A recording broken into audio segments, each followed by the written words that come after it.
Salam lo-lo yang terkasih dalam Tuhan.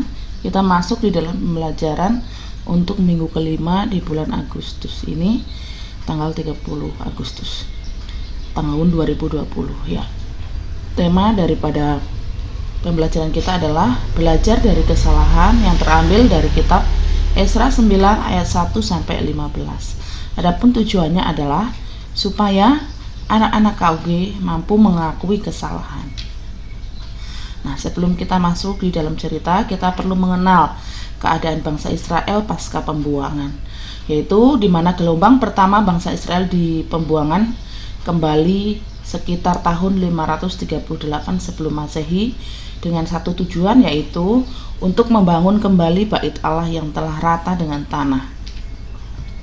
Namun persoalannya, setelah pembangunan selesai, restorasi spiritual tidak diteruskan dan bahkan terhenti selama 58 tahun. Dan masa-masa ini bangsa Israel hidup berasimilasi dengan bangsa sekitar sehingga mereka melupakan Tuhan kembali. Nah, di sini kita lihat bahwa Esra melakukan gerakan restorasi spiritual. Yang pertama, Esra memulai pembaharuan dari dirinya sendiri. Ini dapat kita lihat dari Esra 9 ayat yang ketiga, dan yang kedua, bangsa Israel menyadari dosa mereka, dan yang ketiga, Esra dan segenap bangsa Israel mengakui kesalahan dan bertobat di hadapan Tuhan. Nah, dapat dikatakan bahwa restorasi spiritual yang dilakukan Esra ini cukup menghasilkan, yaitu di mana bangsa Israel berjanji memperbaiki kelakuan mereka, dan mereka juga berjanji tidak mengizinkan pernikahan keturunan mereka menikah dengan bangsa lain. Nah, sedangkan yang salah di sini bukan pernikahan beda suku, tetapi pengaruh dari pernikahan yang beda agama dan beda suku tersebut. Nah, pengaruhnya adalah di mana membuat bangsa Israel akhirnya melupakan Tuhan.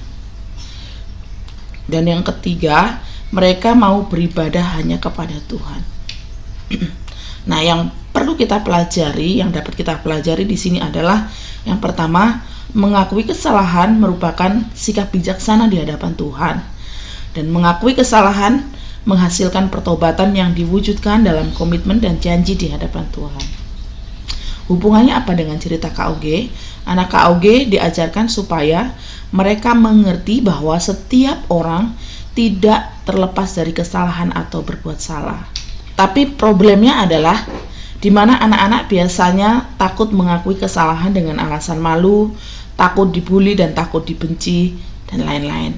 Nah, yang perlu ditekankan di sini adalah Lause mengajarkan agar anak-anak KUG supaya mereka yang pertama mengakui kesalahan, yang kedua tidak menyembunyikan kesalahan, dan yang ketiga mereka belajar memperbaiki kesalahan.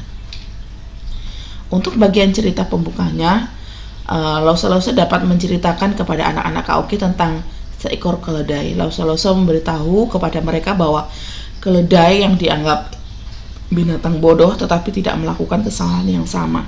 Lause juga dapat mencari kisah anak yang nakal, bandel, tapi akhirnya menyesali perbuatannya. Bisa juga Lause cari cerita atau kisah yang lainnya. Untuk bagian isi cerita ini yang perlu Lause jelaskan kepada anak-anak KUG yaitu tentang kisah pertobatan bangsa Israel di bawah kepemimpinan Esra. Lause juga jelaskan kepada anak-anak KUG bahwa bangsa Israel mengakui kesalahan di hadapan Tuhan dan mereka berjanji tidak mengulanginya kembali. Sebagai aplikasinya, Lause jelaskan kepada anak-anak KUG bahwa mereka juga sering melakukan kesalahan. Lause dapat mengajak anak-anak KUG untuk menyebutkan kesalahan-kesalahan yang biasa mereka lakukan.